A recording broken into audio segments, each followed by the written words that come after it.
Ang amoy ng alak at pabango ang bumabalot sa silid. Tawa dito, sigaw doon, at tugtuging umaalingaw hanggang umaga. Sa gitna ng lahat, nandoon si Janela Villarosa, naka-mini dress at may hawak na baso ng margarita, sumasayaw na parang walang bukas. "Ay, Janela, grabe ka!" Sigaw ng kaibigan niyang si Kay habang tawa ng tawa. "Alas 2 na, hindi ka ba uuwi? Magwawala na naman ang daddy mo." Ngumiti lang si Janela, lasing na sa halong alak at saya. Bahala siya. Wala naman siyang pakialam sa akin. Naririndi lang ako sa mga sermon niya. Pero sa ilalim ng ingay at ilaw, alam niyang hindi totoo yon. Laging may kirot sa tuwing naiisip niya ang malamig na tingin ng kanyang ama na si Arthur Villarosa. Isang kilalang negosyante sa Maynila. Ang ina naman niyang si Celia na tahimik lang, pero ramdam ni Janela ang bigat ng bawat buntong hininga nito tuwing umuuwi siya ng lasing. Paglabas niya ng bar, madaling araw na. Malamig na ang hangin pero mainit pa ang ulo niya. Hinintay niyang driver nilang si Mang Lando. Pero sa halip na kotse, isang pamilyar na boses ang narinig niya mula sa dilim. "Sumakay ka!" Bulalas ng kanyang ama. Nanigas si Janela. Nakatayo roon ang ama niya. Suot ang simpleng polo, pero ang otoridad ay nasa bawat kilos. Ang mga mata nito ay malamig, matalim, at puno ng pagkadismaya. "Dad," mahina niyang sabi at tinatago ang bahagyang pagkalasing. "Anong ginagawa mo dito?" Tanong ko dapat yan sa'yo. Napailing ito. Ito ba ang sinasabi mong gabi lang kasamang friends mo? Ganito ka na ba talaga ngayon, Janela? "Dad, come on. I'm already 18. Hindi naman ako..." Hindi ka ano? Singit ng kanyang ama. Hindi ka lasing? Hindi ka nagkakalat? Hindi mo dinadala ang pangalan natin sa kahihiyan? Tahimik ang paligid at tanging kalansing ng mga basurang tinatapon ng staff ng bar ang maririnig. Hindi siya makasagot. Lumapit si Celia na galing din pala sa sasakyan. Hinawakan nito ang braso niya. "Umuwi na tayo, anak." Sa loob ng sasakyan, walang nagsalita. Si Arthur, tahimik na nagmamaneho. Si Celia, nakatingin sa labas ng bintana. At si Janela, abala sa kanyang cellphone, pilit na nagte-text sa mga kaibigan. Pero nanginginig ang mga daliri. Wala pa siyang naririnig na sermon, pero pakiramdam niya ay naiipon lang yon. Pagdating sa bahay, hindi pa siya nakabababa ng sasakyan, sumabog na ang galit ng kanyang ama. "Simula bukas," malamig na sabi ni Arthur. "Aalis ka ng Maynila." Napatingin siya at nagulat sa sinabi nito. "Ha? Anong ibig niyong sabihin?" Napuno na ako, Janela. Hindi ka na bata. Pero kung ganito pa rin ang gusto mo sa buhay, kailangan mong matuto. Doon ka muna sa isla, sa bahay ng lolo't lola mo. Doon mo ipagpatuloy ang high school mo. May senior high na public school naman doon, kaya makakapag-aral ka. Parang binuhusan siya ng malamig na tubig. "Public school? Dad, seryoso kayo? Doon? Sa probinsya? Ang daming magagandang school dito sa Manila." Sa maganda kang school pumapasok, pero ganyan ang ugali mo. Hindi ka sumusunod sa amin. Baka sakaling matutunan mong pahalagahan ang mga bagay na pinaghihirapan ng iba. Mariing sabi ni Arthur. Kailangan mong matuto. Pero, pinutol ni Arthur ang gusto niya pang sabihin. Wala nang pero. Bukas ng umaga, aalis ka. Ipapahanda ng mga gamit mo at mga papeles mo.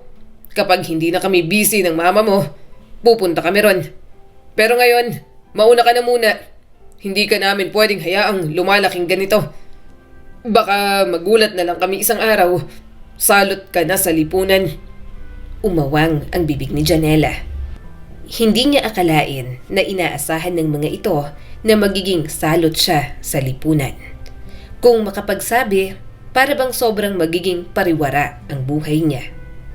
Tiningnan niya ang ina at umaasang kakampi ito.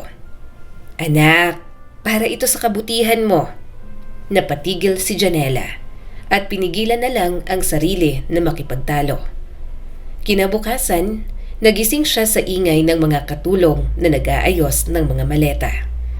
3 maleta, puro branded na damit, pabango at sapatos ang mga nakalagay. Pagbaba ni Janela, nandoon si Celia, nakaupo sa sofa at umiiyak ng tahimik. Si Arthur naman, nakatayo habang nakahawak sa isang sobre. Eto ang ticket mo, Sabi ng kanyang ama. si Mang Lando ang maghahatid sa pier. May tatawag sa'yo doon para sunduin ka. Dad, please. Mahina niyang pakiusap at nangingilid ang luha. Hindi ko kaya to. Hindi ako sanay sa... Sanay ka sa maling paraan. Putol ni Arthur. Kailangan mong matutong mabuhay nang wala sa comfort zone mo. Kung hindi mo kayang pahalagahan ang lahat ng binibigay namin, marahil kailangan mong maranasan kung paano mag-umpisa sa wala. Parang gumuho ang dibdib ni Janela. Gusto niyang sumigaw, gusto niyang tumakbo, pero para siyang nawala ng lakas. Hinawakan siya ni Celia.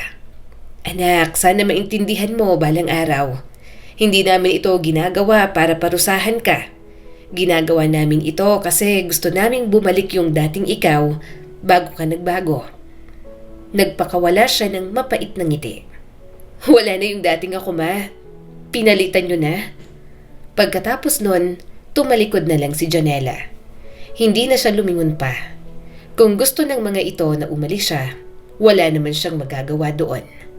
Sa biyahe patungo sa pier, tahimik lang siya. Ang cellphone niya, walang tigil sa pag-vibrate. Inaaya siyang mag-party mamaya, pero hindi alam ng mga ito na ipapatapon na siya sa isang isla. Sa unang pagkakataon, naramdaman niyang parang wala siyang kontrol sa sarili niyang buhay. Pagdating sa pier, sinalubong siya ng amoy ng alat at usok ng barko. Mainit, maingay, at magulo. Sanay siya sa mga private flights, hindi sa ganoong klase ng biyahe. Miss Janela, dito na po kayo. Sabi ni Mang Lando. Ako na po ang bahala sa mga gamit nyo. Salamat. Mahina niyang tugon. Habang umaakyat siya sa barko, naramdaman niyang parang tinatanggalan siya ng isang bahagi ng pagkatao niya. Pagdating sa isla, sumalubong sa kanya ang araw na tirik at hangin na amoy asin. Nakita niya ang maliliit na bahay, mga bata na naglalaro ng tumbang preso, mga lalaking may daladalang lambat. Welcome to San Lorenzo. Sabi ng lalaking sumundo sa kanya. Si Tito Ben na kapatid ng kanyang ina. Ang laki mo na, Janela. Huling kita ko sa'yo bata ka pa. Ngumiti siya ng pilit. Matagal na po yun. Maganda dito, no? Hindi na siya sumagot.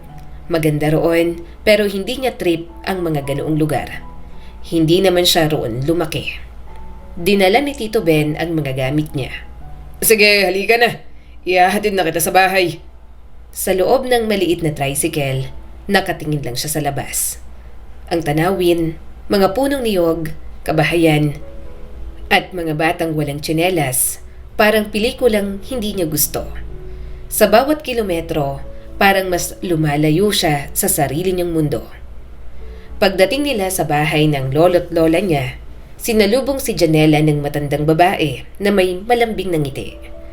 Agad siyang niyakap ni Lola Talia. Apo, ang tagal kitang hindi nakita. Ang ganda mo, parang artista. Ngumiti siya ng bahagya at yumakap. Pero mabigat pa rin ang puso niya. Dito ka muna ha. Malapit lang ang eskwela mo. Ako ang bahala sa almusal mo bukas. Sabi ng kanyang lola. Tumango naman siya. Salamat pula. Pag-akyat niya sa maliit na kwarto, ibinaba niya ang mga maleta at napahiga sa kama. Ang ceiling fan lang ang umiikot, marahan at parang inuugoy siya sa panibagong realidad. Tumitig siya sa bintana. Mula roon, tanaw na ang dagat na malawak at kumikislap sa ilalim ng araw. Ang mga alon, tila inaakit siyang lumapit. Napapikit si Janela nang maalala ang mga sinabi ng kanyang ama. Hindi ko kailangan matuto sa lugar na to. Hindi ko kailangan ng kahit na sino dito. Katulad ng sinabi ng kanyang ama, doon na nga siya mag-aaral. Unang kita niya pa lang sa school, alam na agad ni Janela na hindi niya magugustuhan ang pag-aaral doon.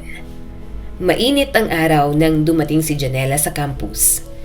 Tila malayo sa lahat ng kaginhawaan na nakasanayan niya. Sanay siya sa malalamig na silid, air-conditioned rooms at mga upuang malambot at may kaunting kutsyon. Pero doon, maingay ang electric fan, mainit ang hangin at amoy chalk at pawis ang paligid. Hinila niya ang kanyang branded na sling bag, nakataas ang kilay habang naglalakad sa pasilyo. Lahat ng estudyante ay napapatingin sa kanya.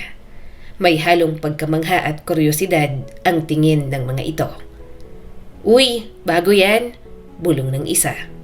"Ang kinis, parang artista," sabi ng isa pa, sabay tawa. Pinilit ni Janela na huwag mag-react. Sanay siya sa mga tingin, pero hindi sa ganoong klase. Hindi sa mga mata ng mga taong hindi niya kauri.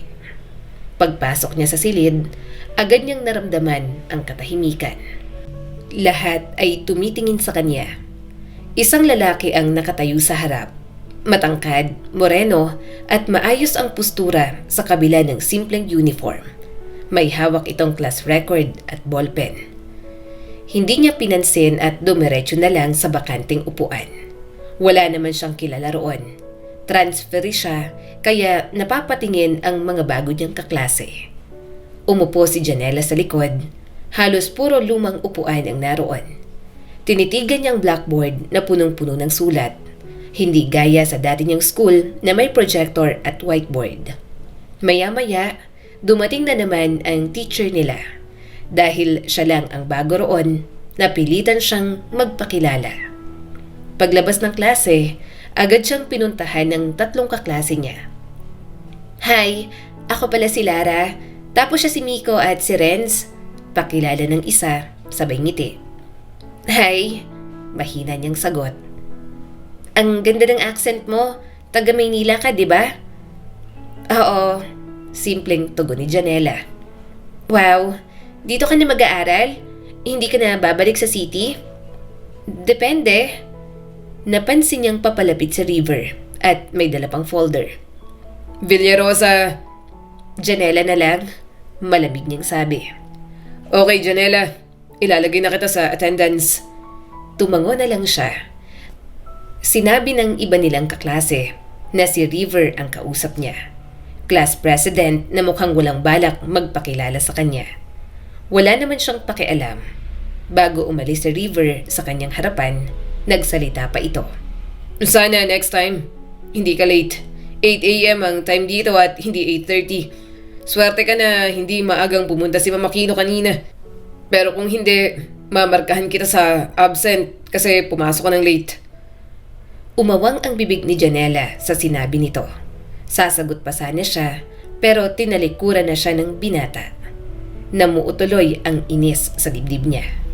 Kinabukasan, sinadya ni Janela na maagang pumasok para ipakita kay River na hindi siya palaging late. Nang pumasok siya, siya ang unang estudyante sa loob. Nandoon na si River at nagwawalis sa sahig. "Good morning," bati ni Janela at agad na napairap. "Maaga na ako para hindi mo na ako sabihin ulit. Baka mamaya may masabi ka pa." Sandaling tumingin sa kanya si River. Di mabuti." Tinaasan niya na lang ito ng kilay. Lumipas ang ilang araw, ganoon pa rin ang dynamic nila. Ewan niya ba, pero natagpuan niya na lang ang sarili na palaging nakikipagtalo at nakikipag-asaran kay River. Naiinis siya dahil parang pinag-iinitan siya nito. Isang araw, sa gitna ng klase, tinawag siya ni River na kagroup niya ng sandaling yon. "Janela, ikaw ang mag-present ng summary ng chapter." Napamulagat siya. "Ha? Hindi ako handa." "Dapat lagi kang handa. Wala ka pang ambag. Ikaw na mag-present." Malamig na sabi ni River. Naiinis siyang tumayo, pero bago pa siya makatalikod, nakita niya ang pagngiti ng binata. Napansin ni Janela yon At sa hindi niya maipaliwanag na dahilan, gusto niyang makita ulit ang ngiting yon. Pagkatapos ng klase, lumapit siya rito. Hoy! Sinamaan niya ito ng tingin. Bakit ako? Bakit parang ako lang lagi ang target mo? Siguro kasi ikaw lang ang laging pasaway. Saka tama lang naman na ikaw ang mag-present dahil ayaw mong makipag-cooperate sa amin. Natigilan si Janela. Naiinis siya sa pagiging strikto ni River. Para bang gusto nitong palagi siyang bwisitin. Sayang, ang ganda mo sana, pero ganyan ka. Hirit pa ng binata. Mas lalo siyang naiinis. Anong sinabi mo? Ano? Disappointed ka? Bakit? Type mo ako? Crush mo ako? Pero nadidismaya ka kasi pasaway ako? Hindi ito nagsalita at umalis na lang ng classroom. Mas lalo siyang napikon dito. Hindi niya alam, pero inis na inis talaga siya rito at sa mga hirit nito na nakakapikon para sa kanya. Lumipas ang mga linggo mula ng unang araw ni Janela sa paaralan ng isla. Akala niya ay masasanay siya agad, pero hindi pala ganoon kadali. Sanay siya na may driver, aircon at tahimik na silid. Doon, maingay ang mga estudyante. Puro alikabok ang pasilyo at halos lahat ay magkakakilala. At higit sa lahat, nandoon si River Sarmiento, ang lalaking laging nagmamagaling at tila walang ibang gustong gawin kundi ang kontrahin siya. Tuwing magkaklase sila, hindi pwedeng walang asaran. Tuwing may group work, lagi siyang pinapaalalahanan. Parang sinasadya talaga ni River na mainis siya. Pero isang Lunes ng umaga, biglang inanunsyo ng guru nila. Magkakaroon tayo ng community cleanup sa may tabing dagat. Magkakasama tayo pero by pair. Ako na ang mag-a-assign ng partner para walang reklamo. Napangiwi si Janela. Please kahit sino wag lang siya ang kagrupo ko. River and Janela, sabi ng teacher nila. Napapikit na lang siya. Mukhang hindi talaga siya malakas kay Lord. Kung sino pang pinakaayaw niyang kasama, eto pa ang binigay sa kanya. Kinabukasan, 7:00 pa lang ng umaga, nandoon na sila sa tabing dagat. Wala naman silang ganoon dati sa dati nilang school, pero ang school niya ngayon may organization talagang ganoon at mandatory sa isa nilang subject na sumali. Sabado at maglilinis lang naman. Wala ring dress code kaya pumunta siya roon ng nakaputing crop top at high-waist na shorts. Naka-shades at may sombrero pa siyang suot. Si River naman, simple lang na t-shirt, pants at rubber slippers. May dala itong mga sako at guwantes. Teka, Sabi ni River at nakatingin sa suot niya. sigurado ka bang yan ang isusuot mo sa paglilinis? Ang iksi ng suot mo, baka masilipan ka kapag yumuko. Excuse me? Tinaasan niya ito ng kilay. This is casual. Saka hindi nga ako pinupunan ng ibang teacher. Hindi rin sobrang ikli nitong shorts ko. Huwag kang mangialam. Naiinis na inabot na River ang guwantes.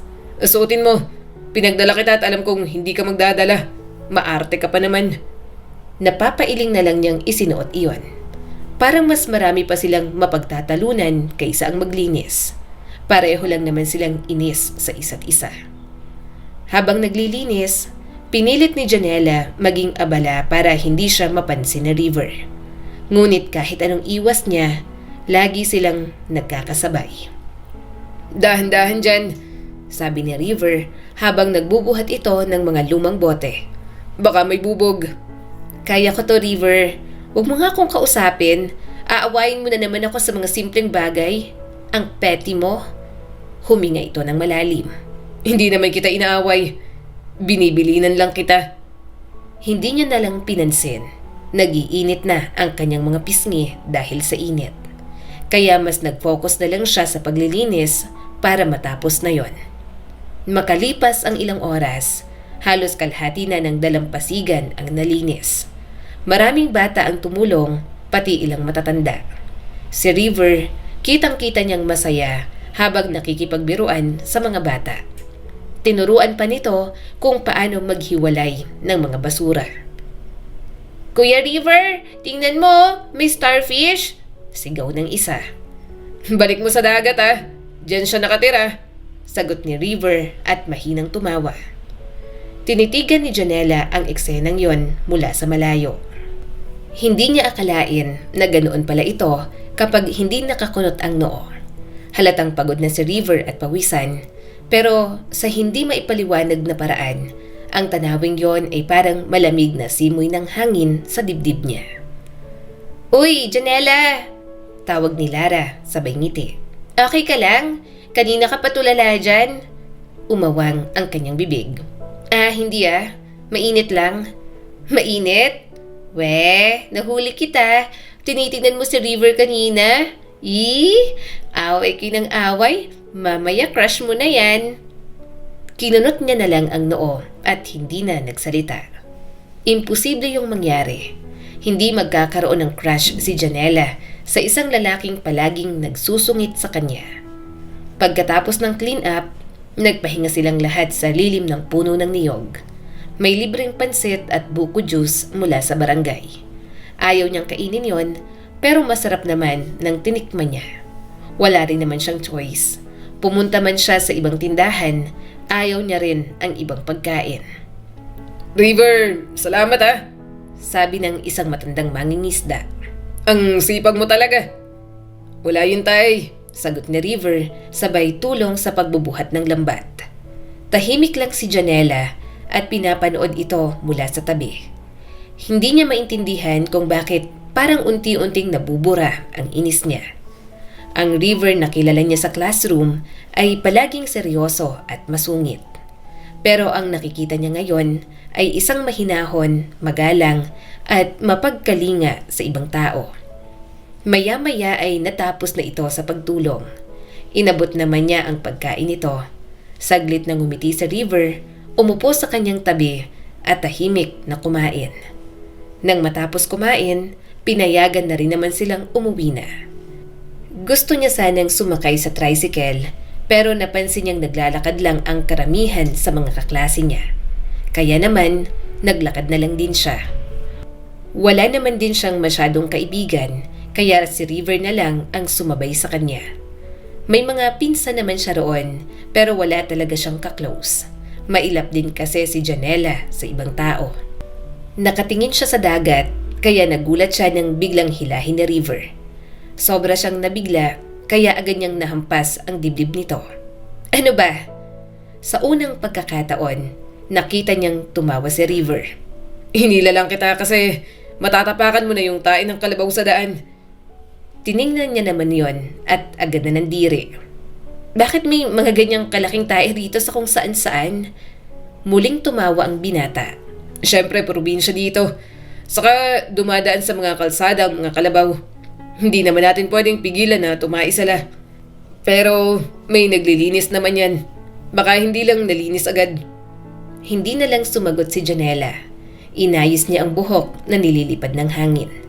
Hindi niya maikakaila na mas masarap ang hangin sa islang yon. Gayunpaman, hindi naman doon ang comfort zone niya. Hindi pa rin siya sanay sa buhay na yon. Nang nasa tapat na ng bahay ng kanyang lolo at lola, humarap sa kanya si River. "Alam kong hindi tayo magkaibigan. Palagi pa tayong nagtatalo. Pero sana'y maging civil tayo sa isa't isa." Bahagya namang napairap si Janela. "Sino bang nagsimula? Ikaw tong palagi akong inaaway." "Ang pasaway mo kasi. Ang tigas ng ulo palagi." Nangingiting sabi ng binata.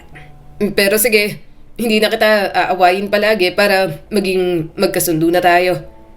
Sandali silang nagkatinginan at habang pinagmamasdan niya si River, napansin niya ang mga mapupungay nitong mga mata, matangos na ilong at magandang hulma ng mga labi.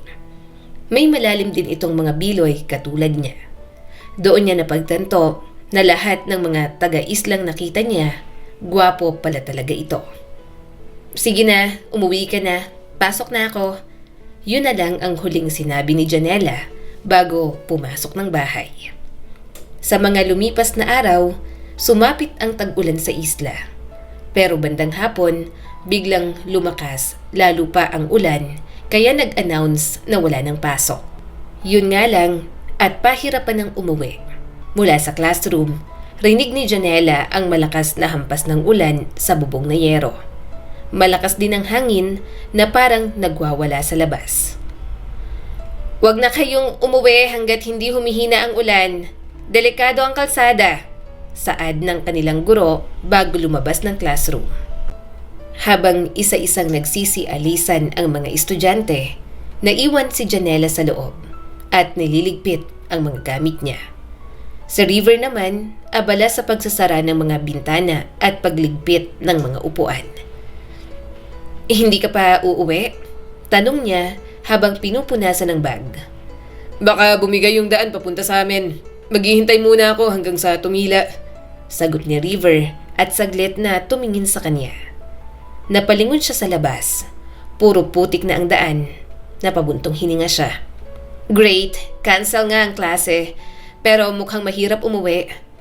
Nanatili na muna sila sa loob ng classroom. Wala naman silang choice kundi ang maghintay na mas humina pa ang ulan. Siguradong marami ring naghihintay sa corridor ng ground floor. Kaya nanatili na lang muna sila roon. Napalingon si Janela sa binata. "Sabihin mo nga sa akin, bakit ang pangit ng pakikitungo mo sa akin nung una? Lagi kang seryoso kapag ako ang kausap mo. Bakit parang lagi mo akong sinusupalpal?" Siguro kasi Huminga ng malalim si River. hindi kita maintindihan nung una. Hindi ko maintindihan kung bakit parang pinapakita mo talaga na ayaw mo sa lugar na to. Samantalang kami, halos ibigay na lahat para lang mapabuti tong maliit na islang to. Para bang gusto mo laging lumayo. Saka makikita naman sa aura mo.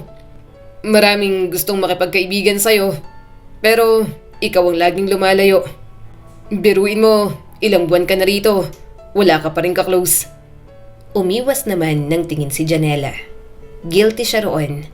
Ayaw niya naman talaga kasing manirahan doon. Hindi niya rin kailangan ng mga kaibigan. Dahil nasa Manila ang mga kaibigan niya. Ang mga ito ang gusto niyang kasama. Doon ang buhay na gusto ni Janela. Tumingin siya sa bintana. "Hindi mo kasi naiintindihan. Ayoko naman talaga dito. Napilitan lang ako." "Okay, aaminin ko. Pasaway ako. Umiinom ako kasama ang mga kaibigan ko at nagpa-party." Tumaas ang mga kilay ni River. Umiinom at nagpa-party ka? Bahagya siyang napairap. "Tingnan mo, judgmental ka rin. Yes, I'm pasaway pero nakikinig naman ako. Saka hindi ba pwedeng magsaya? Anong gagawin ko kung hindi ako magsasaya doon? Pero anong ginawa ng parents ko? Pinatapon lang ako rito." May totoo ka bang kaibigan doon? Tanong ni River. Doon siya bahagyang natigilan. Hindi siya makasagot dahil alam niyang wala. May mga kaibigan siya pero kasama niya lang sa mga gimmick. Pero kapag oras na ng problema, kahit isa ay wala siyang makasama. Talagang sumasama lang siya at nakikipagplastikan dahil kahit papaano ay masaya namang kasama ang mga ito. Napalunok si Janela. Sa Maynila, lahat ng bagay madali, lahat maganda, pero lahat din plastic. Mga kaibigan na kasama mo kapag magpa-party, mga magulang na abala, kaya pera na lang ang binibigay. Bahagya siyang natawa ng mapait. Dito simple lang, pero to be honest, hindi ko alam kung kaya kong maging simple. Tahimik lang si River, pero nakikinig pa rin sa kanya. Kaya kahit papaano, gumaan ang kanyang kalooban na magbahagi rito ng saloobin. Mukhang hindi rin naman ito sasabihin sa iba ang mga bagay na pinaghihimutok niya. Hindi mo kailangan maging simple. Kung maarte ka, edi maarte ka. Sabi ni River pagkatapos ng ilang sandali. Kailangan mo lang maging totoo. Natawa si Janela at matamang tumingin sa binata. Ang lalim mo minsan, no? Nginitian lang siya ni River. Muli silang natahimik. Hinintay pa rin nilang humina ang ulan. At sa pagitan nilang dalawa, may magaang pakiramdam na bumabalot. Ano pang namimiss mo sa Manila? Tanong ni River. Namimiss ko yung kape sa cafe, shopping, city lights. Wala akong matambayan dito. Tumawa naman si River. Wala nang ganyan dito. Kailangan mo pang tumawid ng dagat. Pero may mga tiyangge naman dyan sa bayan. May maliit na peryahan, may night market at kapag gustong magbanding, nagsiswimming na lang sa dagat. Hindi katulad ng nakasanayan mo. Pero masaya pa rin naman. Minsan, subukan mo lang. Nagkatinginan sila at parehong napangiti. Sigurado si Janela na ayaw niya talaga yon. Pero dahil si River ang nag-aya, mukhang hindi na rin naman masama. Baka kahit papaano ay magustuhan at masiyahan siya sa pananatili roon. Pagkatapos ng ilang minuto, kumidlat na sa labas. Napasinghap si Janela at napapikit. Sabay napalingon kay River. Takot ka? Tanong nito at bahagyang napangiti. Inayos niya naman agad ang postura. Hindi nagulat lang ako. Halakhak na lang ang naging tugon ni River. Lumipas pa ang ilang minuto hanggang sa unti-unting humina ang ulan. Habang naglalakad sila palabas ng paaralan, humahampas pa rin ang hangin pero hindi na malakas. Tahimik silang dalawa pero hindi na yon ang klase ng katahimikan na may pader. Yun na ang tipo ng katahimikan na may koneksyon na pareho nilang ayaw maputol. Pagdating nila sa tapat ng bahay, tumigil si River. Dito na ako. Ikaw, diretso pa sa may dulo yung bahay mo, di ba? Tumango naman ito. Oo. Nagkatinginan pa ulit silang dalawa at parehong napangiti. Parang parehong ayaw magpaalam agad. River, mahina niyang tawag dito. Humigpit ang hawak niya sa kanyang bag. Salamat. Sana simula ngayon, magkaibigan na tayo. Mas lalong namungay ang mga mata nito. Sige. At habang naglalakad siya papasok, napangiti siya nang hindi niya namamalayan. Ang ulan ay tumila na, pero sa loob ng puso niya, may kakaibang lambing na hindi niya kayang itanggi. Hindi pa alam ni Janela kung ano yon, pero alam niyang sa gitna ng lahat ng yon, may pader nang nabasag sa pagitan nilang dalawa ni River. Iba na ang umaga ni Janela. Dati, pagising niya, ang una niyang hanap ay kape mula sa mamahaling cafe at mga bagong notification sa cellphone. Pero ngayon, ang bumubungad sa kanya ay ang amoy ng dagat at mga batang naglalaro sa labas ng bahay ng lola niya. Hindi niya alam kung paano nangyari, pero parang unti-unti, ang isla na dati niyang kinamumuhian ay nagiging tahanan na. Janela, bilisan mo! Sigaw ni Lara habang naglalakad papunta sa tabing dagat, dala ang mga sako ng basura. Wait lang girl, ang bigat nito Reklamo niya at pinunasan ang pawis sa noo. Tawa lang ng tawa si Lara. Sabi ko sa'yo, sanayan lang yan. Dati nga si River lang gumagawa nito ng mag-isa. Napataas ang kilay ni Janela. Siyempre, bida-bida kasi yan. Natawa ang mga kasama nila. Pero kahit na may halong inis ang tono ni Janela, hindi na yon kasing asim tulad ng dati. May halong biro at may halong lambing na hindi niya napapansin. Habang abala sila sa paglilinis ng dalampasigan, napansin niyang si River ang nasa unahan, tahimik na namumulot ng mga bote at plastik. Pawis na pawis ito, pero may ngiting hindi niya maintindihan. At doon niya napagtanto na gusto niya kung paano kumilos si River. Wala itong arte, walang papogi, totoo at sobrang lakas ng dating sa kanya ng personalidad nito. Pagkatapos ng clean up, nagbigay ng merienda ang barangay. Sopas yon at isang piraso ng tinapay. Nakaupo siya sa lilim ng puno, lahat pagod pero masaya. Janela, masarap. Parang gutom na gutom Biro ni River habang inaabot ang juice sa kanya. Mahina niya itong hinampas habang ngumunguya ng tinapay. Tawang-tawa naman ang binata at pinunasan na lang ang amos sa gilid ng kanyang bibig. Bahagya tuloy natigilan si Janela. Hoy, anong kalandian yan? Natatawang sabi ni Lara. Agad tuloy umiwas si Janela. Nagiinit ang kanyang pisngi sa mga pangaasar ng mga kasama nila. Samantala, natatawa naman si River at pinapatahimik ang kanilang mga kaklase. Napapailing siya pero hindi mapigilan ang tuwa. Pero bahagya siyang natigilan nang makita niya ang pinsan niyang si May. Ang sama ng tingin nito at inirapan pa siya. Hindi niya ito ka-close pero nagulat siyang tinarayan siya nito ng ganoon. Gayunpaman, ipinagsawalang bahala na lang niya. Makalipas ang ilang araw, nagsimula siyang magpaturo kay River. Hindi niya inamin agad, pero hirap pa rin siya sa ilang subjects, lalo na sa kanilang Gen Math. Okay. Sabi ni River habang nilalagay ang notebook sa mesa. Try mong sagutin to. Wait, bakit may fractions? Reklamo ni Janela. Nahihirapan nga ako rito. Ngumisi lang ang binata. Kaya ka nga nagpapaturo sa akin, di ba? Kung gusto mong matuto, kailangan mong pagdaanan to. Napadaing naman si Janela. Alam mo ba, sa city, may tutor ako na may whiteboard, may projector, may snacks pa. Dito, ako lang at ballpen mo. Libre titig sa akin. Hindi mo na kailangan ng snacks. Tingnan mo lang ako, ulam na. Napasinghap siya at malakas na tumawa.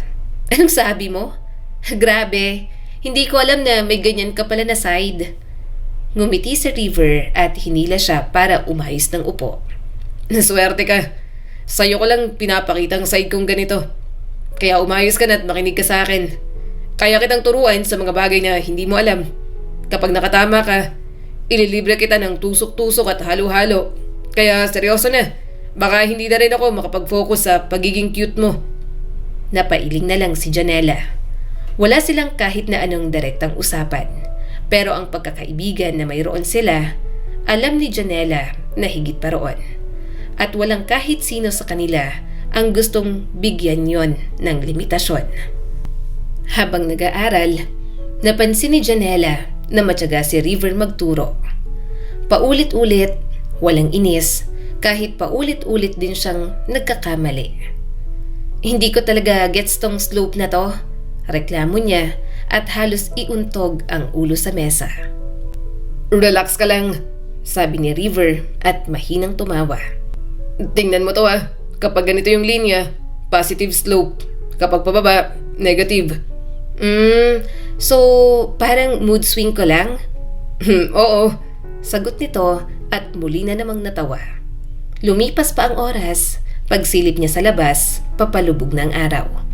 Ang liwanag ay dumadaan sa bintana, tumatama sa mukha ni River. At doon, bigla siyang natulala sa ngiti nito. Sandali lang yon, pero parang huminto ang mundo. Hindi siya nakapagsalita. Parang biglang nagbago ang lahat ng alam niya. Bakit ganyan ka tumingin? Tanong ni River at may bahid ng pagtataka. Hindi naman ako tumitingin sa'yo. Hinaplos ni River ang pisngi. May dumi ba sa mukha ko? Wala naman. Mabilis niyang sagot at medyo nagpapanik na.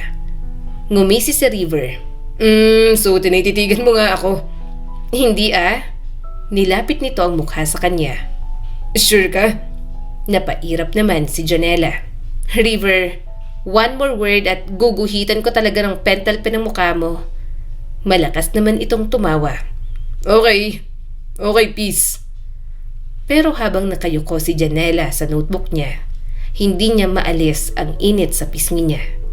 Parang gusto niyang magtago sa ilalim ng mesa.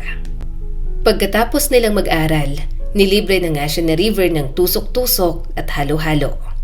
Habang kumakain, marami silang napag-usapan hanggang sa napuntang topic nila sa mga magulang nito. Hindi kami malapit ng nanay ko. Malungkot na sabi ni River. Nasa kabilang bayan siya at doon nagtatrabaho. Si tita lang ang kasama ko dyan. Ayaw kasi sa akin nun. Bakit naman? Tanong ni Janela. Bahagya itong napayuko. Hindi ko rin alam. Ayaw naman nilang sabihin sa akin. Pero sabi nila, bunga raw ako ng dating boyfriend ni mama na sinasaktan siya. Hindi niya planong magbuntis sa akin. Kaya ayan, at parang binubunton sa akin ang lahat. Hindi nakapagsalita si Janela. Hindi niya lang siguro inasahan na ganoon ang buhay ni River. Minsan, naiinis siya sa kanyang mga magulang. Pero alam ni Janela na mahal siya ng mga ito. Kaya ngayong naririnig niya ang kwento ni River, naisip niyang swerte pa rin talaga siya. Habang tinititigan niya ang binata, mas lalo pang sumisidhi ang kagustuhan niya na mas makilala pa ito. Hanggang sa dumating ang araw ng pista, ramdam na ni Janela ang kakaibang saya sa buong bayan. May mga banderitas sa kalsada, amoy ng inihaw na pusit sa hangin at tugtugang galing sa plaza. "Janela, dito tayo!" Sigaw ni Lara na kumakaway habang bumibili ng sorbetes. Lumapit siya habang hawak ang pamaypay. "Ang init, grabe. Pero ang saya rin. Natural, once a year lang to," sagot ni Lara. "Mamayang gabi, may fireworks show. Dapat hanggang gabi ka. Manonood tayo." Pagdating ng gabi, mas lalo pang gumanda ang paligid. May mga ilaw sa bawat puno, may banda, at may mga batang naghahabulan. Suot ni Janela ang simpleng puting dress, pero parang naiilang pa rin sa dami ng tao na nakikipista. Hindi naman kasi yon katulad ng mga party na napupuntahan niya sa Maynila. Pero nang makita niya si River, nakatayo malapit sa tindahan ng bibingka, parang biglang kumalma ang lahat. Simple lang ang suot nito, plain t-shirt, maong at may hawak na baso ng palamig. Pero parang ito pa rin ang pinakakaiba sa lahat. Akala ko hindi ka pupunta, sabi ni River nang makalapit. Mahina siyang tumawa. Gusto ko rin namang ma-feel ang ganitong klaseng okasyon. Lumakad sila palayo sa gitna ng ingay. Dumaan sila sa may tabing dagat kung saan halos walang tao. Sa hindi kalayuan, nagsisimula ng marinig ang countdown para sa fireworks. Tahimik silang naglakad hanggang sa si Janela na ang unang nagsalita. "River, naisip mo na bang umalis dito minsan?" Tumingin ito sa kanya at sandaling nag-isip. Minsan. Pero bawat beses na iniisip kong umalis, syempre, dito pa rin ako babalik. Dito ako lumaki at ito ang tahanan ko. Ganun naman din siguro ang mararamdaman mo kapag pinag-uusapan ng Maynila. Babalik talaga tayo sa mga lugar kung saan tayo komportable. Maya-maya, narinig na nila ang unang putok ng paputok sa langit. "Wow!" Bulong ni Janela habang nakatingala. Sa gilid ng paningin niya, nakita niya si River na nakatingin din, pero hindi sa langit, kundi sa kanya. Nakakatuwa, sabi ni River at napangiti ng sobra. Napatingin din siya rito. "Ang fireworks?" Tumawa si River.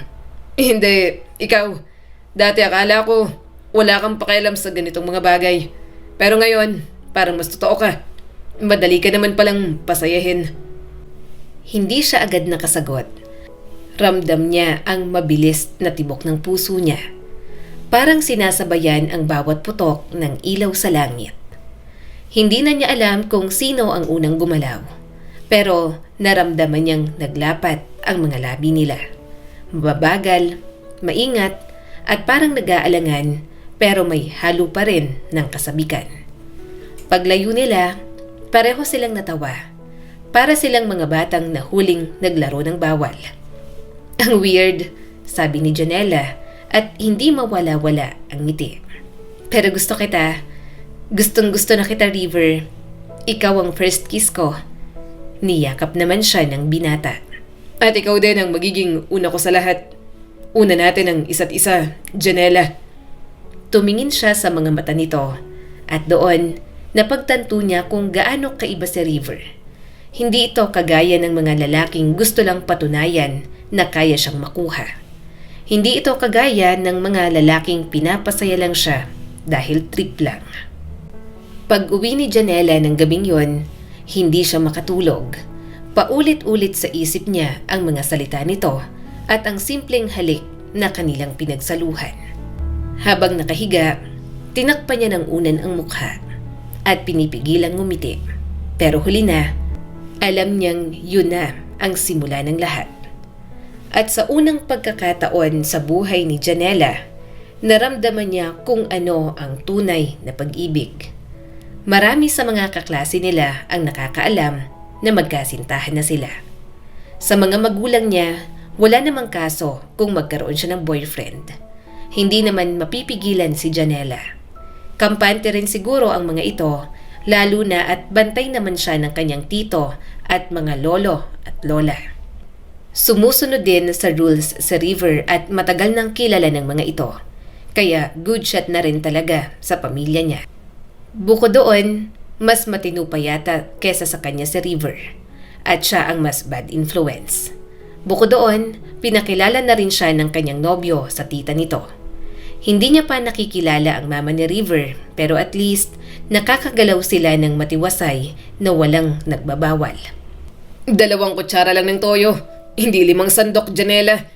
Natatawang bulalas ni River habang pinapanood siyang nagluluto sa maliit na kusina ng mga ito. Ang daya mo. Gusto mo laging ikaw ang tama. Okay naman ang lasa. OA ka. Tugon ni Janela. Pinamulahan ng pisngi habang sinusubukang ayusin ang adobong halatang nasobrahan na sa alat. Lumapit si River nang nakangiti at kinuha ang sandok sa kanyang kamay. Hayaan mo, ako na. Baka magkasakit tayo sa bato. Gusto niya na lang ding matawa pero tinago niya lang sa inis. Ah, ganun ba? Eh di ikaw na lang ang magluto. Ikaw nang magaling. Ilang linggo na silang ganon. Palaging magkasama, nagkikita, nagluluto at nagtatawanan sa mga simpleng bagay. Sa umaga, nagkikita sila sa eskwela. Parang walang espesyal na nangyayari. Pero sa hapon, kapag wala ng ibang tao, nagiging iba ang mundo nila. Ngayon, dala-dala niya ang adobo na yun sa school. Binaon nila yon at pagsasaluhan nila mamaya. Pagdating ng tanghalian, hinilan niya si River papunta sa likod ng school sa ilalim ng puno ng santol. Habang kumakain sila, napansin ni Janela ang paraan ng pagkagat ni River. Maingat ito at parang may pinapakinggan sa bawat subo. Bakit parang may malalim kang iniisip? Tanong ni Janela. Wala naman. Sagot nito pero may pilit ng ngiti. Masarap tong adobo mo. Hindi nga. Pilit niyang tinitingnan ang mga mata nito, naghahanap ng sagot. May problema ba? Sandaling tumahimik sa River. Tanging tunog ng hangin at alon sa malapit ang maririnig. Wala, Janela. Mahinang sabi nito. Masaya lang ako na kasama kita. Gusto sana niyang pilitin pero pinili niyang huwag na lang. Tumingin si River sa kanya at sa mga mata nito. Nakita niya ang pagmamahal. Kinabukasan, dumating ang kanyang mga magulang sa isla. Alam na ng mga ito ang tungkol kay River. Gusto niya rin naman kasing maging open sa mga ito para pagkatiwalaan sila. River, anak ba siya ni Rosario? Tanong ng kanyang nanay. Marahan naman siyang tumango. Yes ma, yan po ang pangalan ng mama niya sa pagkakatanda ko po. But mostly ang tita po niya ang kasama niya dyan. Tumango-tango naman ang kanyang papa. Kung ganon, okay naman na siguro yan. Sabi sa amin ng lolo at lola mo, mabait daw yung si River kaya pumayag na kami. At kung sinasabi mong anak siya ni Rosario, di mas maganda, hindi ba? Dating best friend ng mama mo ang mama ni River. Napatingin ang mama niya sa kanyang papa. Matagal na yon. Matagal na rin kaming hindi nagkakausap.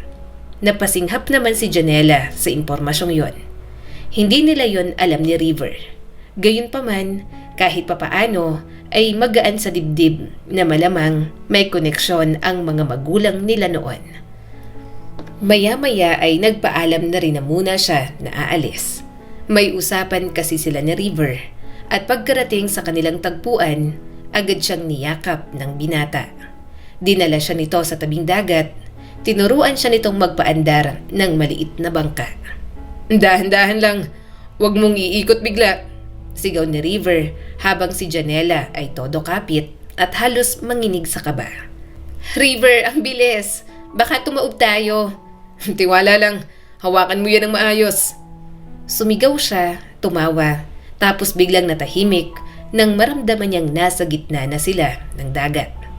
At ang mga mata ni River na tumitingin sa kanya, parang siya lang ang nakikita nito.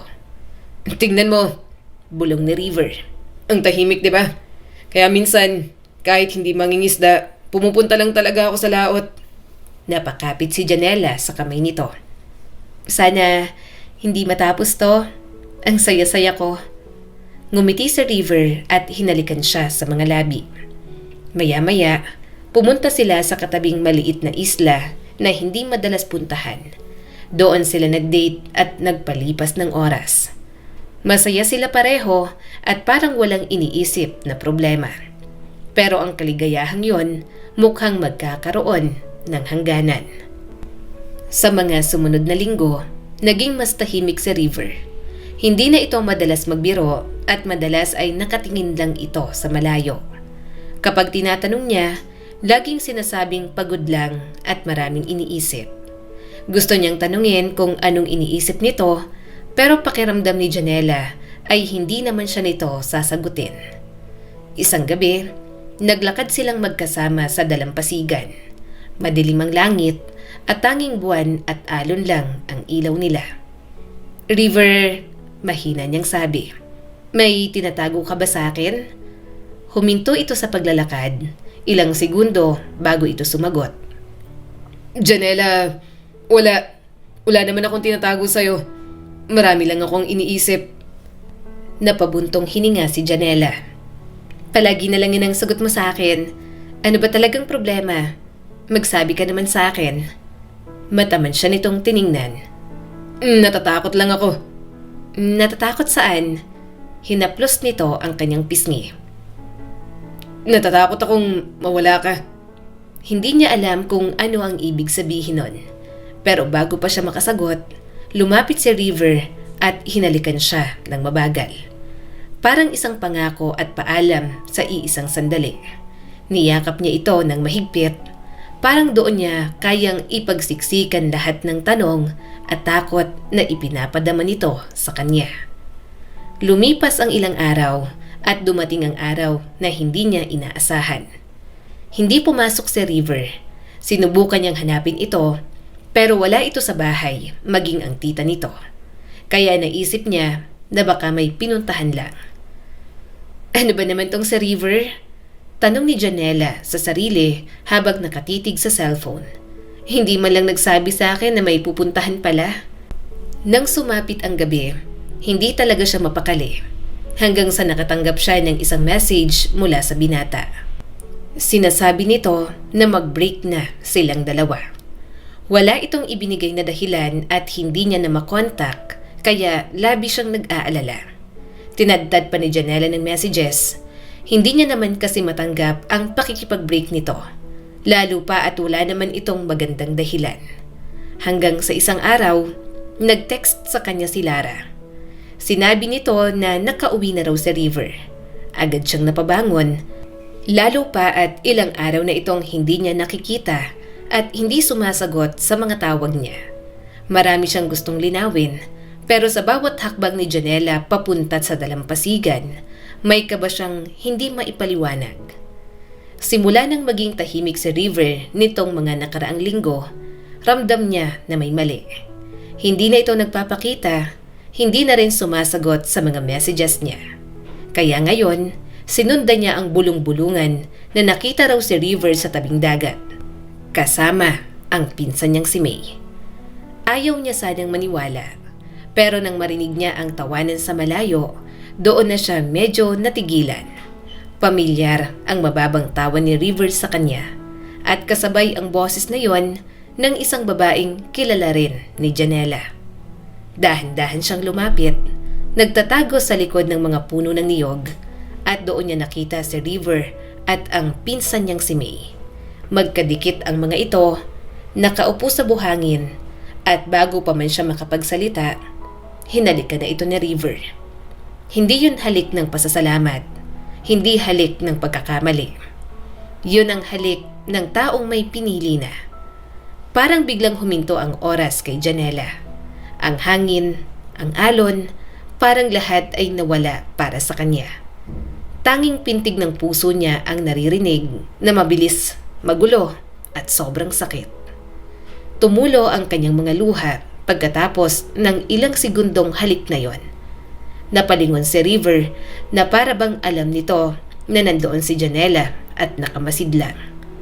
At sa sandaling nagtagpo ang mga mata nila, para siyang tinusok ng daan-daang karayom. Janela, Mahina nitong sabi. Akala ko sunod-sunod na tumulo ang mga luha ni Janela, pero pilit niyang pinatatag ang boses. Akala ko may problema ka lang. Akala ko kailangan mo lang ng oras. Hindi ko maintindihan kung bakit ka nakikipag-break, gayong ayaw mo akong bigyan ng magandang dahilan. Iniwasan mo pa ako. Tumayo si River at lumapit sa kanya. Nanatili naman si May sa kinatatayuan nito. Mukhang naguguluhan pero halatang nahihiya. Hindi ito nagsalita at tinanaw lang silang dalawa. nakikipag-break na ako sa'yo. Malamig na sabi ni River sa kanya. Mapak na siyang tumawa. Hindi. Bakit ka ganito? Sabihin mo na lang kung ano to, River. Laro ba ako sa'yo? Anong kalokohan to? Umiwas ito ng tingin. Nakikipag-break na nga ako. Mas makakabuti kung wala ako sa buhay mo. Mas makakabuti rin kung wala ka na sa buhay ko. Mali na mahalin kita. Na-realize ko na hindi pala ikaw. Si May pala ang gusto ko. Tama na. Kapag pinagpatuloy natin to, pareho lang tayong masisirang dalawa. Ano? Sumigaw siya at halos mabasag ang boses. Bakit kailangan mo akong saktan ng ganito? Muli itong napatingin sa kanya. Ang mga mata nitong dati ay puno ng lambing, ngayon ay malamig na at walang emosyon. Janela, tama na. Wala na tayo. Bakit? May nagawa ba akong mali? River, sabihin mo naman kung bakit. Tumingin ito sa lupa, saka muling tumingin sa kanya. Hindi na kita mahal. Simple lang, diretsong sinabi, pero parang buong mundo niya ang gumuho sa mga salitang yon. Nangilid ang luha sa mga mata niya. Sinungaling ka? Umiling si River. Hindi. Ganun talaga. Hahalik ba ako ng iba kung hindi ako nagsasabi ng totoo sa'yo? At bago pa siya makalapit, tumalikod ito at naglakad palayo. Walang lingon, walang paliwanag. Humabol lang dito si May na napalingon pa sa kanya bago siya iwan doon. Hindi niya na namalayang umulan. Naiwan siyang nakaluhod sa buhangin habang unti-unting nababasa ng ulan ang mukha niya. Bakit ako naniwala sa'yo? Bulong niya habang umiiyak. Pinilit ni Janela tumayo pero naghihina siya. Naramdaman niyang lahat ng alaala nilang tawanan na mga gabi sa ilalim ng buwan at ang mga pangako, lahat yon naglaho na parang bula. Umuwi siya ng basang-basa. Walang pakialam kahit nakita siya ng pamilya niyang nag-aalala. Pagkapasok sa kwarto, isinara niya ang pinto at humagulgol. Kinakatok siya ng kanyang mga magulang pero ayaw niyang pagbuksan ang mga ito. Hinagis niya ang lahat ng alaala nila sa kama. Mga litrato, mga sulat, at ang maliit na seashell bracelet na ibinigay ni River. Wala ka na sa buhay ko, gigil niyang sabi habang sinisira ang lahat ng yon. Pero kahit ganon, kahit ilang beses niyang sabihin, ang puso niya ay nananatiling sumisigaw ng kabaligtaran.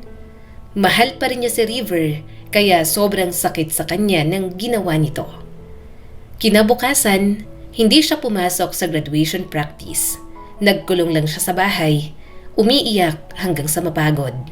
Napilitan na rin siyang ikwento sa pamilya niya ang nangyari. Hinayaan siyang magdalamhati at iniisip na lilipas din yon. Pero ang hindi alam ng mga ito, isang malalim na pag-ibig ang winasak ni River sa kanya. Nang dumating ang mismong araw ng pagtatapos, halos wala siyang naramdaman. Sa entablado, habang tinatawag ang pangalan ni River, hindi niya napigilang lumingon. Naroon ito, suot ang medalya at mukhang kalmado. Wala ni isang bakas ng pagkalito o lungkot. Tila ba si Janela lamang ang nagdurusa. Pagkatapos ng seremonya, nagdesisyon siyang yun na ang huling araw niya sa isla. Hindi niya na gusto pang makita ang binata. Babalik na siya sa Maynila. Sigurado ka, Iha? Tanong ng kanyang lola habang pinapanood siyang nag-aayos ng mga gamit. Opo, La. Kailangan ko na rin bumalik sa Maynila. Mag-aaral po ako ron. Pumayag na rin naman po sina Mama at Papa. Nauna na lang din po sila dahil sa inaasikaso nilang negosyo. Tahimik lang ang matanda. Maya-maya ay niyakap siya nito. Minsan, ang mga sugat ng puso, Apo, hindi gumagaling kahit lumayo ka. Pero baka sa paglayo ay mas matutunan mong patawarin ang sarili mo. Ngumiti siya ng pilit. Basta ayoko na po siyang makita, Lola. Sa barko, habang unti-unting lumalayo ang Pampang, napatingin siya sa isla. Naalala niya ang unang araw niya sa tabing dagat. Ang halakhakan, ang halik, at ang mga pangako ni River sa kanya na ito mismo ang sumira. Napapikit siya, pinahid ang luha at bumulong. Hindi ko nahahayaan na masaktan mo ulit ako. Ngunit kahit anong tindi ng galit niya, sa ilalim ng lahat ng yon, may nananatili na isang maliit na piraso ng puso niya na ayaw pang bumitaw. Sa Maynila, sinubukan niyang magsimula muli. Nag-enroll siya sa kolehiyo at nagpakabisi sa pag-aaral. Lahat ng paraan ginawa niya para kalimutan si River. Kapag naririnig niya na pupunta sa isla ang mga magulang niya, lalo na ang nanay niya na parang nakakailang balik doon nitong mga nagdaang buwan, pinapakita niya na wala yung epekto sa kanya. Anak, I'm sorry, saad ng kanyang ina isang gabi. Agad siyang natigilan sa pag-aaral nang makita itong naluluha. Bakit, Ma? Napapikit ito at tumulo ang mga luha. Malaki ang naging pagkakamali ko. I'm sorry kung nasaktan ka. Kumunot ang noo ni Janela. Ano po? Ano po bang ibig niyong sabihin? Niyakap lang siya nito ng mahigpit. Akala niya ay hindi ito magsasalita, pero maya-maya ay may mga sinabi na rin naman ito. Wala lang. Naisip ko lang na marami kaming pagkukulang ng daddy mo sa'yo. Sorry kung madalas naming nami-misinterpret ang ginagawa mo. Malungkot na napangiti si Janela at gumanti ng yakap sa kanyang ina. Okay na po yun. Hindi ko naman po masyadong dinidibdib. Mga magulang ko pa rin naman po kayo. At alam ko pong para rin naman sa ikabubuti ko ang mga desisyon ninyo. Alam niyang napaka-immature niya noon. Pero kung may isang bagay na itinuro kay Janela ang pagtira sa isla, yun ay ang pagbabago niya sa ngayon. Marunong na rin siyang magpahalaga sa mga simpleng bagay na hindi niya naman ginagawa noon. Lumipas ang mga taon at si Janela ay hindi na ang babaeng umalis noon sa isla na umiiyak, basang-basa ng ulan at wasak ang puso. Ngayon, sa gitna ng traffic at mga kislap ng ilaw ng syudad, siya na ang babaeng hinahangaan ng marami. Palaging maayos ang suot, mahinahon magsalita at palaging may kumpiyansa sa sarili. Marketing analyst sa isang kumpanya. Kumukuha muna siya ng experience at gusto niya ng ibang trabaho bago tumulong sa company ng papa niya. Nakatira si Janela sa sariling kondo, may kotse at may pagmamalaki ng pangalan. Janela, may presentation ka sa client 5 minutes. Sigaw ng office mate niya habang nagmamadaling nag-aayos ng mga slides. Copy, sagot ni Janela.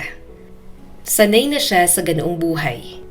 Ngunit sa tuwing titigil ang oras, sa pagitan ng bawat paghinga, doon dumarating ang katahimikan at kasama nun ang mga alaalang mayroon siya sa isla na humubog ng pagkatao niya ngayon. Janela, single ka pa rin? Tanong ni Lara minsang magkasama silang kumain. Sa Maynila na kasi ito nag-aral at nagtatrabaho. Swerte rin na same company silang dalawa. Isa rin naman kasi ito sa mga tunay niyang naging kaibigan. Ngumiti naman siya. Oo, busy. Grabe, sayang ka. Ang daming nagkakagusto sa'yo sa office. Si Andrew nga, laging nagtatanong kung taken ka na. Hindi ako interesado. Sagot niya, sabay inom ng kape. Ngumiti si Lara pero hindi na nangulit. Alam ng mga kaibigan niya na hindi niya talaga pinapasok ang sinuman sa puso niya. Maraming nagtangka, may mga nanligaw, may mga sinubukang gawing seryoso, pero lagi siyang umaatras bago pa man magsimula. Sabi ng nanay at tatay ko, bumalik na raw sa isla si River. Parang dun yata magtatayo ng negosyo. Sure ka ba talagang sila ni May? Bahagya siyang natigilan. Wala na akong pakialam sa kanila. Sorry. Ewan ko. Kasi nung last time na umuwi ako sa isla, tinanong kanya sa akin. Nagulat nga ako. Tapos, parang hindi naman sila ni May. Napailing na lang siya. Wala akong pakialam. Baka kaya hindi nyo alam kasi ang totoo tinago nila.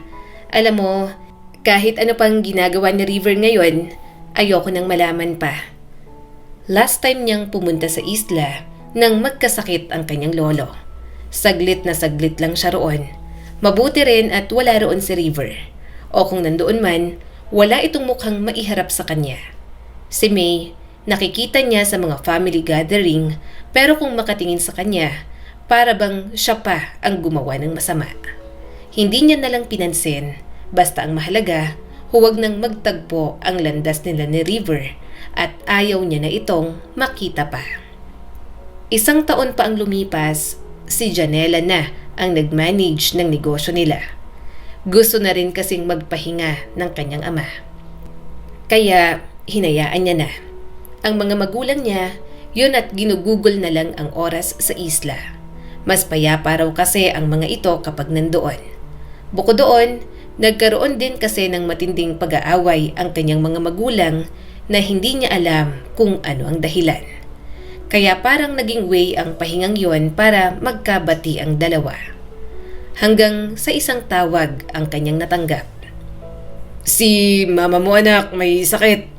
Dapat siguro'y umuwi ka muna rito. Balita ng kanyang ama. Sa loob ng ilang segundo, bumagal ang mundo ni Janela. Alam niyang may sakit ang kanyang ina, pero hindi niya inasahan na lalala agad iyon. Matagal niyang iniiwasan ang salitang umuwi. Pero ngayon, wala na siyang dahilan para tumanggi.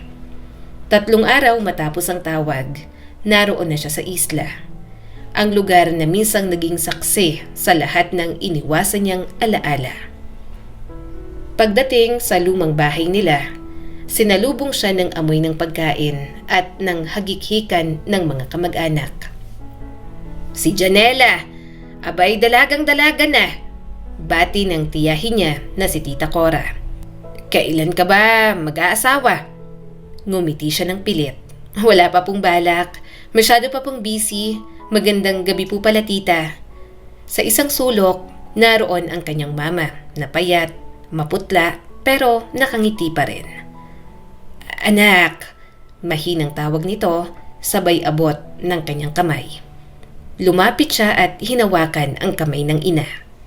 Ma, kumusta po ang pakiramdam niyo? Ngumiti lang ito at may pagod sa mga mata. Nanghihina ako palagi pero pinipilit ko pa rin. Gusto ko pa kayong makasama. Marami pa akong dapat gawin, lalong-lalo na para sa'yo. Huminga siya ng malalim at pinigilan ang pagpatak ng luha. Nandito na ako ma, huwag ka nang mag-alala. Tutulong ako sa pag-aalaga sa'yo. Kinagabihan, may inihandang hapunan ang pamilya niya. Halos lahat ng kamag-anak ay nandoon. Ang bahay ay puno ng tawanan at usapan. Pero para kay Janela, tila isa yung eksenang pinasukan niya ng walang paanyaya. Tahimik siyang kumakain, pinagmamasdan ang mga pinggan at ang pamilyar na lugar. Mabuti nakarating ka sa imbitasyon ko, River. Saad ni May at agad na humawak sa braso ni River. Nagdala lang ako ng cake na pinabake mo kay tita. Sandali siyang natigilan. Ang tinig na yon, mababa, kalmado at pamilyar pa rin sa kanya. Nang nilingon niya, si River nga, tila bumagal ang oras. Matangkad na, mas maayos manamit, at mas seryoso ang tindig. Pero ang mga mata ay yun pa rin. Mga matang minsang nangako, pero sinira rin ito mismo. River, nandito ka na pala. Ano na? Nililigawan mo na ba si May? Bati ni Tita Cora at tuwang-tuwa. Humagikhik naman si May. Tita naman. Medyo nairita si Janela sa tawa ni May.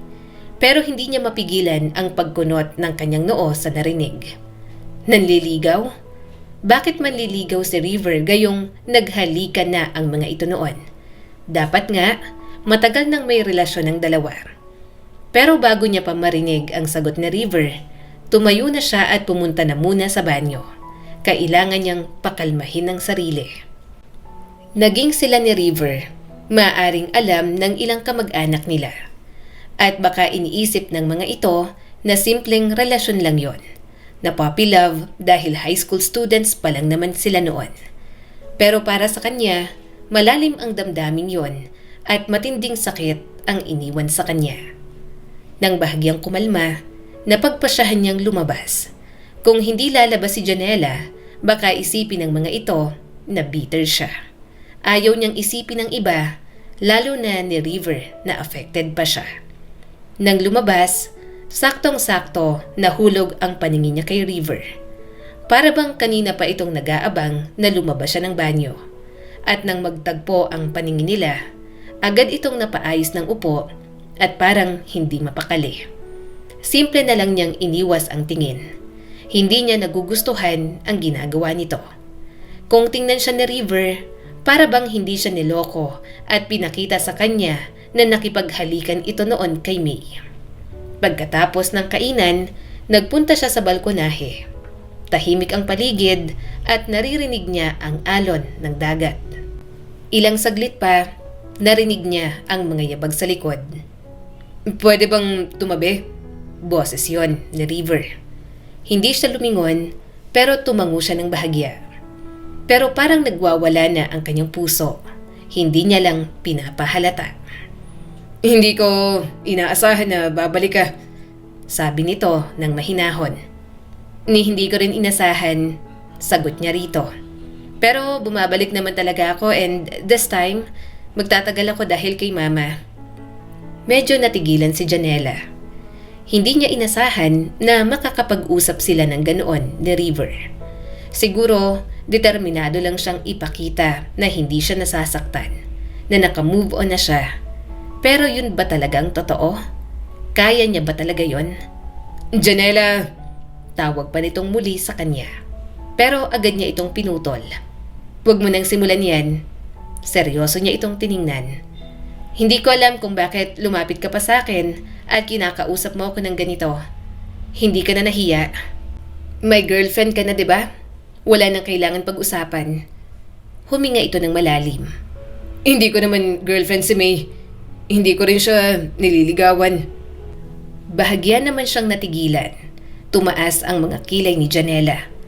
Ano man yatang pigil niya sa sariling damdamin, sasabog at sasabog lang dahil sa mga pinagsasasabi na River.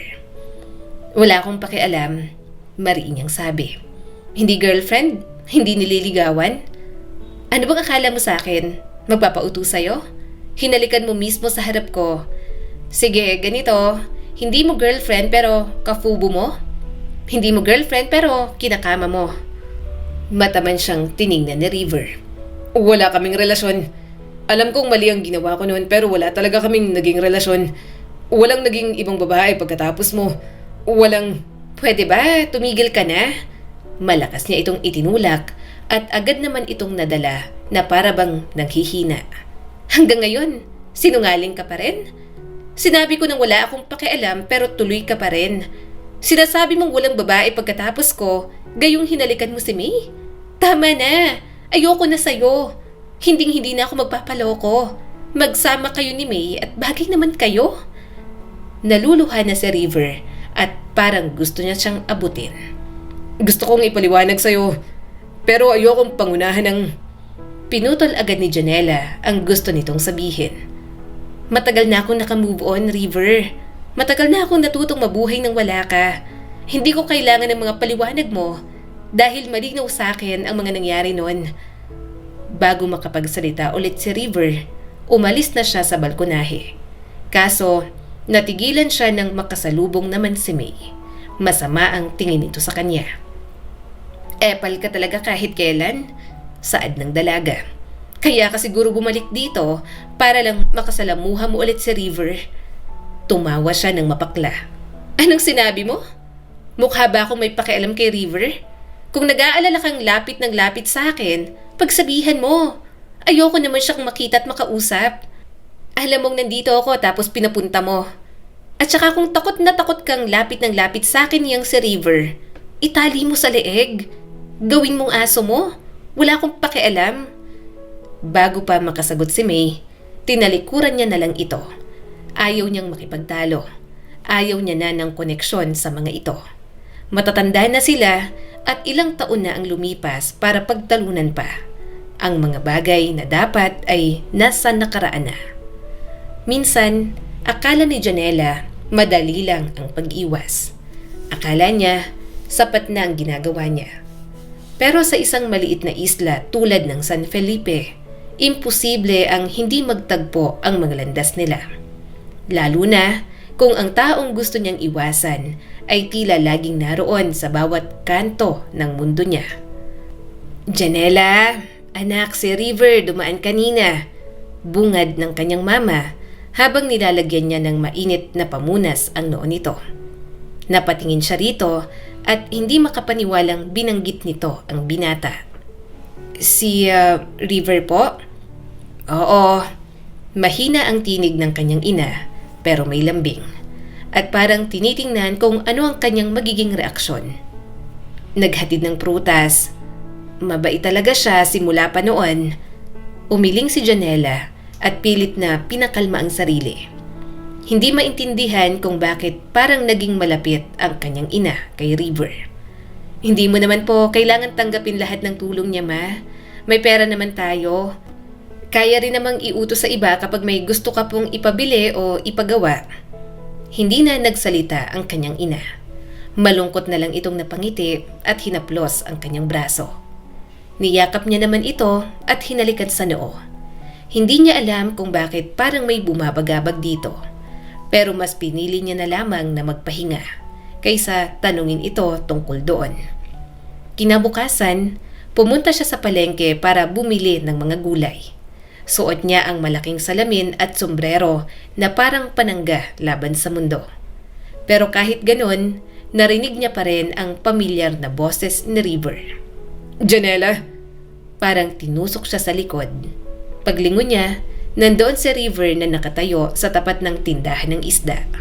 Mukhang namimili rin ito at nang makita siya ay agad na napangiti. Hi! Sabi nito ng mahinahon at parang walang nangyari sa pagitan nila. Hindi niya ito sinagot at nagsimula ng mamili. Bumibili rin ako ng isda. Saad pa ng binata at halatang gustong magsimula ng usapan. Bala ko sanang pumunta sa inyo. Namimili ako ng tulingan. Mahilig ang mama mo sa sinaing at tulingan. Dadalhan ko siya. Kumunot ang noo ni Janela. Hindi mo na yun kailangan gawin. Kung gusto ng mama ko ng ganun, may mga kasambahay naman kami. Saka wag ka nang balik ng balik sa amin habang nandun ako. Nakakairita. Bahagya itong napayuko. Sorry. Pero kahit saan yata siya magpunta, palagi niyang makakasalubong si River. Palagi rin itong nakagagawa ng paraan para makapag-usap sila kahit kaunti. Kahit naiirita siya, kahit pinapakitaan niya ng kasamaan ng ugali, para bang okay lang dito. Kahit isang simpleng bati kay Janela, parang kompleto na ang araw ni River. Lumipas ang ilang linggo mula nang bumalik si Janela sa isla. Unti-unti nang bumubuti ang kalagayan ng kanyang mama. At bumalik na rin muna ang kanyang ama sa pagtatrabaho sa Maynila. Tinulungan siya nito para hindi rin masyadong ma-stress. Pero ang pananatili niya sa islang yon, magbibigay pala sa kanya ng kalinawan sa mga bagay na nangyari sa nakaraan. Mama, sino po tong baby sa picture na hawak nyo? Tanong ni Janela nang may ipinakitang larawan ang kanyang ina. Ako po ba to? Umiling ang mama niya at naluluha na. Hindi anak, siya ang kapatid mo. Lalaki siya. Bahagya siyang natigilan. Hindi niya maintindihan ang sinasabi nito. Alam niyang wala siyang kapatid at only child lang siya. Nauna ko siyang ipinanganak, January at ikaw ay December. Kaya 1 taon lang kayo na pinanganak ko. Anak ko siya sa pagkadalaga. Tumulo ang mga luha ni Celia. Hindi ko agad sinabi. Pasensya na kung ngayon mo lang nalaman. Umawang ang bibig ni Janela. Alam na po ba ito ni Papa? Marahang tumango ang kanyang ina. Oo, alam niya na. Pero sa kanya lang nalaman pagkatapos mong makagraduate ng high school dito. Yun ang dahilan ng naging matindi naming pag-aaway. Hindi na muna namin piniling sabihin sa'yo dahil mas lalong gugulo ang sitwasyon dahil sa mga naging kasinungalingan ko. Anong ibig sabihin nito, Ma? Halos mabasag ang boses niya. Sino ang baby boy na to? Bakit mo itinago? Dahil bata pa ako noon, sagot ng kanyang ina. Walang nakakaalam kundi si mama ko noon, ang lola mo. Ang papa mo, hindi niya alam nung una. Natatakot akong iwan niya kapag nalaman niyang nabuntis ako ng iba. Wala akong nagawa noon. Janela, mahirap ako. Wala akong trabaho. Sinabi ni Rosario na kaya niyang alagaan ng bata. Kaya ipinagkatiwala ko sa kanya. Tahimik na tumitig si Janela sa kanyang ina. Rosario? Rosario Sarmiento? Nanay po ni River? Umawang ang bibig ni Janela. Hindi niya gusto ang naiisip niya. Baka nagkamali lang, pero posible ba na kapatid niya si River? Nanginginig ang kanyang mga kamay. Nagkaroon sila ng relasyon at hindi yon magiging katanggap-tanggap kung magkapatid nga sila. Anak, nung nalaman kong ikaw at si River ay nagmamahalan, natakot ako. Hindi ko alam kung paano ko ipapaliwanag sa'yo, lalo na nang marinig kong siya ang anak ni Rosario. Kasi naisip ko noon na baka siya ang anak kong ipinagkatiwala ko noon sa kanya. Tumulo ang mga luha ni Janela. Mama, hindi. Sinubukan kong kalmahin ang sarili ko, pero gabi-gabi akong hindi mapakali. Hanggang sa sinabi sa akin ni Rosario na si River nga ang anak ko. Mama! Nandidiri agad siya. Hindi siya makapaniwala. Pero umiling agad ang kanyang ina. Hindi anak. May pagkakamali lang. Akala ko ay magkapatid kayo. Akala ko lang dahil nagsinungaling si Rosario. Hindi kayo magkapatid. Makinig ka muna. Nagsinungaling si Rosario at sinabing anak namin si River para sirain kami ng papa mo noon. Para guluhin kami. Kasi ang totoo, sobrang inggit pala siya sa akin at may gusto siya sa papa mo noon pa man. Pero ang totoo, anak niya naman talaga si River. Ayaw niya lang doon sa bata. At ang totoo kong anak na hinabilin ko sa kanya, namatay na dahil sa sakit sa puso. Nanginginig pa rin si Janela. Hindi siya makapaniwala sa kanyang mga nalaman. Muntik na siyang mawala sa wisyo nang marinig na maaaring magkapatid sila ni River. Dahil kung nagkatotoo yon, baka mabaliw siya sa kakaisip na minahal niya ang sarili niyang kadugo. Hinding-hindi niya matatanggap yon kahit hiwalay na silang dalawa ng binata. Nagulo na lahat dahil sa mga sinabi ni Rosario. Kahit ako, hindi ko na din alam ang totoo. At mas nag-aalala ako sa'yo ng mga panahong yon. Pero sa dami ng mga nangyari, may naging malaking kasalanan ako sa'yo at kay River. Huminga ng malalim si Celia at pinunasan ang mga luha. Isang araw, kinausap ko si River ng palihim nang inakala kong siya ang anak ko. Sinabi ko sa kanya ang lahat tungkol sa baby na ibigay ko noon, tungkol kay Rosario. Sinabi kong siya marahil ang anak kong yon. Nanlaki ang mga mata ni Janela. Ikaw po ang nagsabi? Tumango ang kanyang ina at halos hindi makatingin. Oo, at alam kong hindi ko dapat ginawa. Pero anak, natakot ako. Sobrang naniwala ako na anak ko siya kasi wala akong nahanap na rason noon para magsinungaling si Rosario. Hindi ko kayang makita kayong parehong masira. Nanginginig na ang kamay ni Janela. Kaya mo po siya pinuntahan noon? Oo, tumango ito. Dahil gusto kong maprotektahan ka. Kayong dalawa mula sa iskandalong mas kakaharapin niyo pa. Pero hindi ko naisip kung gaano kasakit yon para sa kanya. At pati na rin sa'yo. Sunod-sunod na tumulo ang mga luha ni Janela.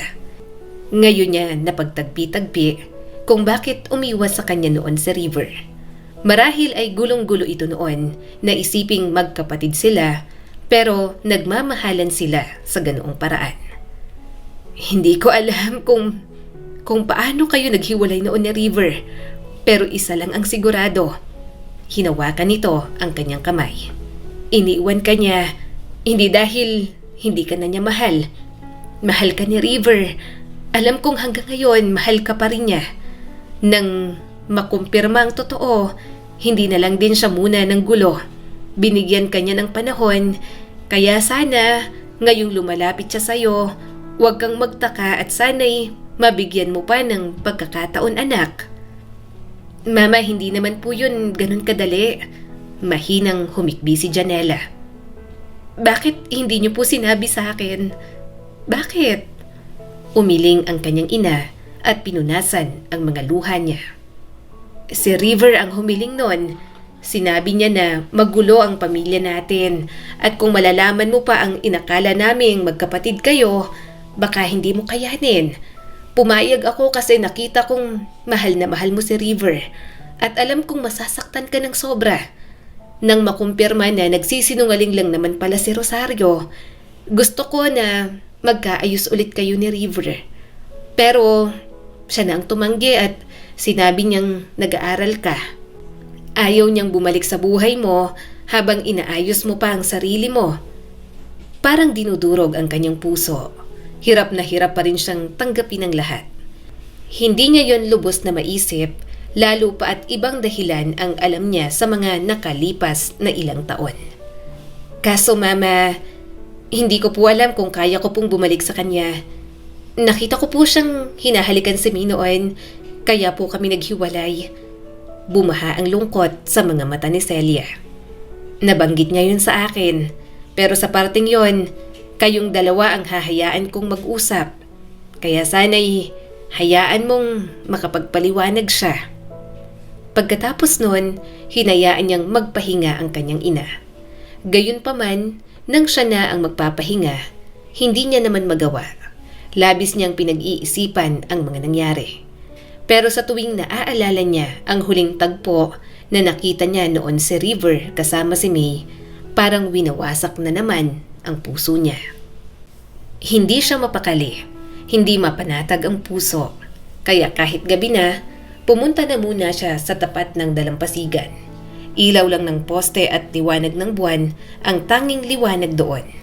Bahagya siyang napangiti, naalala ang mga alaala nila ni River noon. Hanggang sa napatingin siya sa paligid at bahagyang natigilan si Janela. Nandoon din pala si River. Nagkatinginan silang dalawa. Sa kanilang mga mata, pareho ang mga damdaming parang gusto nang kumawala. Parehong doon pa rin babalik sa lugar kung saan nagsimula ang lahat. Maya-maya ay humakbang palapit si River. Labis ang kabang nararamdaman ni Janela, kaya umiwas na lang siya ng tingin. Hindi ka makatulog? Nag-aalalang tanong ng binata. Napalunok si Janela. Oo. At dito ka pumunta para magpaantok. Tumango na lang siya. Maya-maya ay natahimik silang dalawa. Sabay nilang pinakinggan ang alon ng dagat. At kahit simpleng katahimikan, unti-unti nang kumakalma ang puso ni Janela. Bakit mo ginawa yon? Bakit mo siya hinalikan? Sa wakas ay naitanong na rin ni Janela.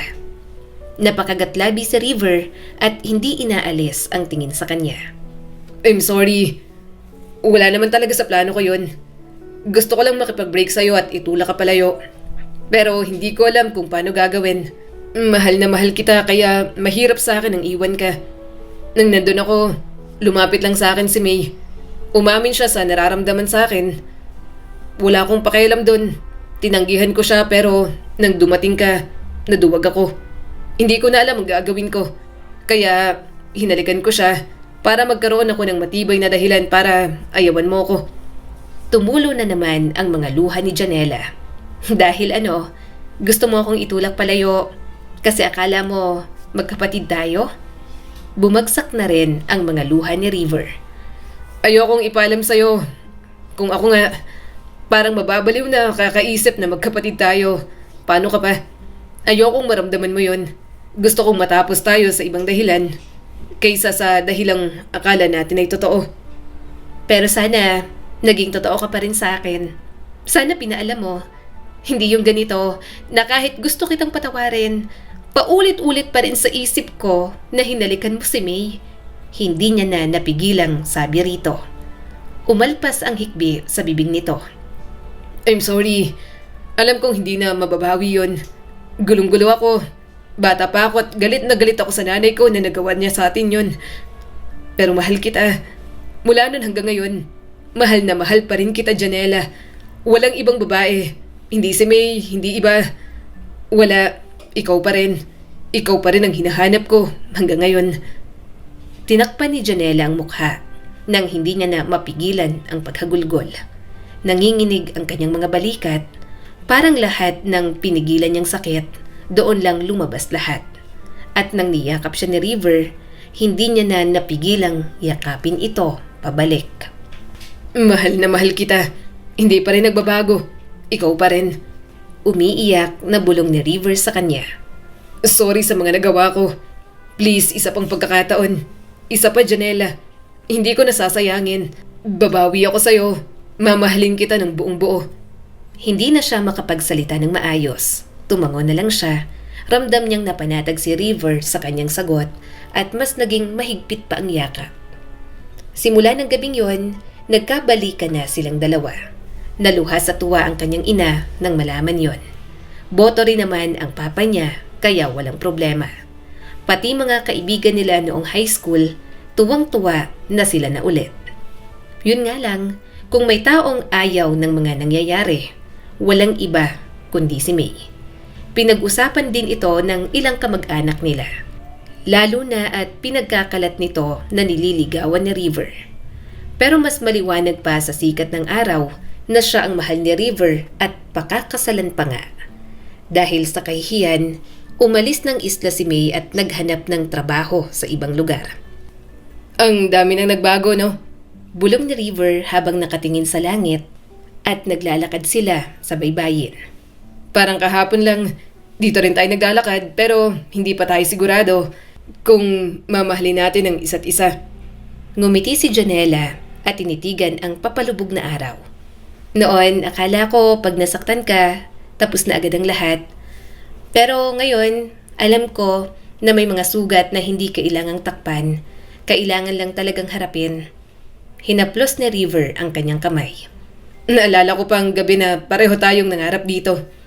Gusto kong bumalik noon, pero siguro kailangan muna nating mapagod pareho bago natin mahanap ang daan pabalik. Matamis na ngumiti sa River at marahan siyang hinalikan, gaya ng unang halik nila sa ilalim ng mga ilaw sa kalangitan.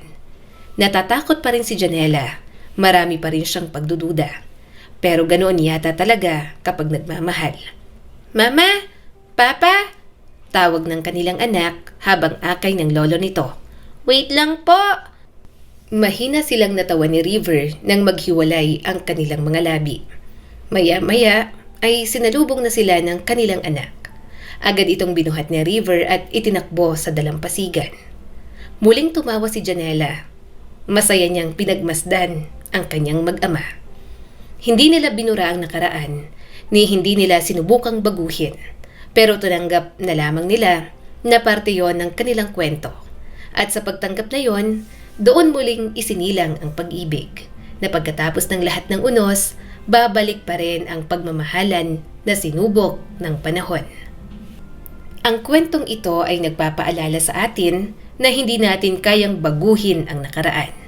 Pero may kapangyarihan tayong piliin kung paano tayo babangon mula rito. Ang pagpapatawad ay hindi nangangahulugan ng paglimot, kundi kalayaan para sa ating mga hinanakit at galit na nararamdaman. Muli, ako po si Skylar Guro at sana'y may bago na naman kayong natutunan sa kwento natin ngayon. Maraming salamat po.